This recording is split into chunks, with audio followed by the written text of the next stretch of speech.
The live TV, सच सबसे आगे। दोस्तों, इजराइल फिलिस्तीन युद्ध में इस बार एक चीज जरूर हुई है कि बर्बरता इजराइल की तो हमेशा से रही ही है। कुछ जवाबी कार्रवाई इजराइल को भी झेलनी पड़ी, लेकिन उसके बदले में जो इजराइल ने तबाही मचाई वो भी सबने देखा और तबाही मचा ही रहा है। लेकिन सोशल मीडिया की वजह से इस बार जिस तरह से हालात बदले हैं वो ये है कि इजराइल के जितने भी अमानवीय हमले हैं, अमानवीय कृत्य है, वो दुनिया के सामने आ रहा है। और अभी हाल में जो वीडियो वायरल हुआ है सोशल मीडिया पर, उसने पूरी तरह से इजरायली सैनिकों को बेनकाब करके रख दिया है, पूरा इजराइल के एजेंडा को एक्सपोज करके रख दिया है और दुनिया के सामने इनका असली चेहरा लाके खड़ा कर दिया है।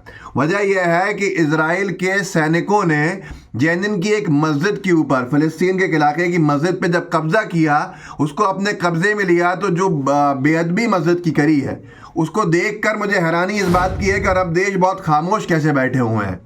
इजरायली सैनिकों ने मस्जिद पर कब्जा करके मस्जिद में घुसकर, जूते पहनकर मस्जिद में जाकर, मस्जिद का जो मिंबर होता है जहाँ से सरमन्स दिए जाते हैं, बयान किए जाते हैं, या हिंदी में कहें तो भाषण दिए जाते हैं, नमाज पढ़ाई जाती है, इमाम जहाँ खड़ा होता है वहाँ पर उस जगह पे जूते पहनकर माइक चालू करके जो यहूदी मज़हब के गाने हैं, यहूदी त्योहारों के गाने हैं, वो गाने का काम किया। ये क्या दिखाया जाता है? ये नफ़रत है, बेअदबी है, बदतमीज़ी है। इसके बावजूद भी पूरे अरब देशों को साफ सूंघा हुआ है, खामोश बैठे हुए हैं। गुलाम नबी मदनी करके एक ट्विटर यूज़र हैं, उन्होंने ये वीडियो भी डाला और भी लोगों ने डाला है वीडियो, मुझे इनका दिखा। इन्होंने लिखा है उर्दू के अंदर, जिसका इंग्लिश ट्रांसलेशन भी लगा देते हैं साथ में, कि ब्रेकिंग न्यूज़, कौन कहता है दुनिया के सबसे बड़े दहशतगर्द शरीर सिहोनी दरिंदे नहीं हैं, ज़ायनी दरिंदे नहीं, मतलब ज़ायनिस्ट। ये देखिए, ये फ़िलिस्तीन जेनिन इलाके की एक बड़ी मुसलमानों की जामा मस्जिद है जिसमें यहूदी फ़ौजी जूतों समेत घुसे और मस्जिद के लाउड स्पीकर में यहूदी मजहबी त्यौहार हानुका के गीत गा रहे हैं। कहाँ गए 2 अरब मुसलमान जो अल्लाह के घरों की तौहीन पर खामोश हैं?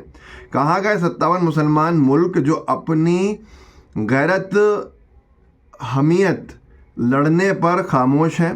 तातारियों ने इराक़ की मसाजिद में घोड़े बांधे थे और आज जालिम ज़ायनिस्ट दरिंदे मुसलमानों की मसाजिद में नाच गाना कर रहे हैं और नाम निहाद मुसलमान अब भी यहूदियों से याराने बढ़ाने की बात कर रहा है। इनका सीधा सीधा जो टारगेट है वो सऊदी और यूएई के ऊपर है।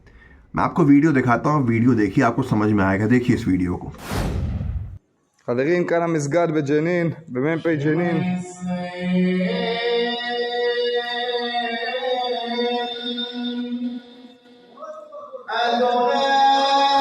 दोस्तों, आपने खुद देख लिया कितनी बदतमीज़ी है, किस तरह की हरकत है जो इजरायली सैनिक कर रहे हैं। नीचा दिखाने की एक तरह का एजेंडा है जो साफ दिख रहा है, और कहीं तो मस्जिदों को तोड़ ही रहे हैं बॉम्बार्डमेंट करके, जिसमें जो लोग बचे हुए हों उनको भी मारने का काम किया जा रहा है। जिन मस्जिदों को सही सलामत कब्जा करने का काम कर रहे हैं उसमें गाने गा रहे हैं, नाच गाने कर रहे हैं, जूते पहन के अंदर जा रहे हैं। द मुस्लिम ने एक ट्विटर हैंडल है, उसने वीडियो डाला है कि an occupation soldier sings with a loud speaker in one of Jenin's mosque. इसका एक और वीडियो देख लीजिए, ये भी उसी पूरे मामले का है। देखिए इसको, आपको खुद समझ में आएगा।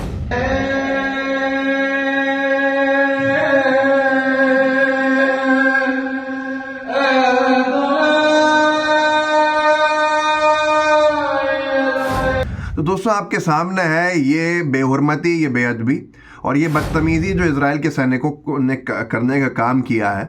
आज की तारीख में अरब देशों से लोग सवाल पूछ रहे हैं कि अब भी आप सीज़ फायर की बात नहीं करेंगे, या अब भी क्या आप इस पूरे के पूरे युद्ध को रोकने के लिए कोई ठोस कदम नहीं उठाएंगे। ईरान से भी सवाल लोग यही पूछ रहे हैं कि ईरान धमकी तो देता रहता है, लेकिन ईरान की जो फ़ौज है वो दुनिया की 7-8 जो टॉप फ़ौजें हैं उनमें से एक आती है। यहाँ यूएस पूरी तरह से अपनी फ़ौज के साथ, अपने हथियारों के साथ इजराइल का समर्थन कर रहा है, वहाँ ईरान सिर्फ अपनी बयानबाजी से क्यों कर रहा है, ये लोगों का सवाल है। क्या इसके पीछे भी कोई बड़ा एजेंडा है, न जाने। इजराइल जिस तरह के वॉर क्राइम्स कर रहा है, उसको रोकने के लिए सब के सब नाकाम हो रहे हैं। सलमान अहमद ने एक वीडियो डाला है, सुलेमान अहमद साहब है, ट्विटर पर उन्होंने वीडियो डाला है कि इजराइली जस्ट बॉम्ब राफा पे अगर बॉम्बार्टमेंट इजराइल कर रहा है तो राफा जो इलाका है वो साउथ गाज़ा का है। साउथ गाज़ा में बॉम्बार्टमेंट करना मतलब इजराइल का सबसे बड़ा धोखा है। नॉर्थ गाज़ा से लोगों को खाली करा के कहा इजराइल ने कि आप साउथ गाज़ा की तरफ जाइए क्योंकि नॉर्थ गाज़ा पे हमारे हमले रहेंगे। लोगों को साउथ गाज़ा भेजकर वहाँ हमला कर देना, वहाँ लोगों को ज़ख्मी करना, ये कहाँ का इंसाफ है, ये अपने आप में सवाल है। ये वीडियो ज़रूर लगा हुआ है लेकिन मैं इसको लगाऊंगा नहीं क्योंकि सोशल मीडिया पर शायद ये नियमों का उल्लंघन करने में आ जाएगा और पूरा वीडियो रोक दिया जाएगा। लेकिन आप अगर सोशल मीडिया पे हैं एक्टिव तो ज़रूर ट्विटर वगैरह पे जाके इस वीडियो को देखिएगा। एक बहुत डिटेल्ड आंकड़े जो हैं यूरोमेड ह्यूमन राइट्स मॉनिटर ने जारी किए हैं कि 69वां दिन है इजराइल फ़लस्तीन जंग का, और इजराइल का जो नरसंहार चल रहा है गाज़ा में वो जारी है, जिसमें अब तक 24,711 लोग मारे जा चुके हैं। इसमें से लगभग 9,500 से 10,000 के बीच बच्चे हैं, 9,643 बच्चे मारे गए हैं, 3,109 महिलाएं मारी गई हैं और 22,901 सिविलियंस दूसरे जो मारे गए हैं, सिविलियंस, हमास की बात नहीं हो रही। जो ज़ख्मी हुए हैं कैजुअल्टीज़ के अंदर उनकी संख्या है 5 लाख के आसपास।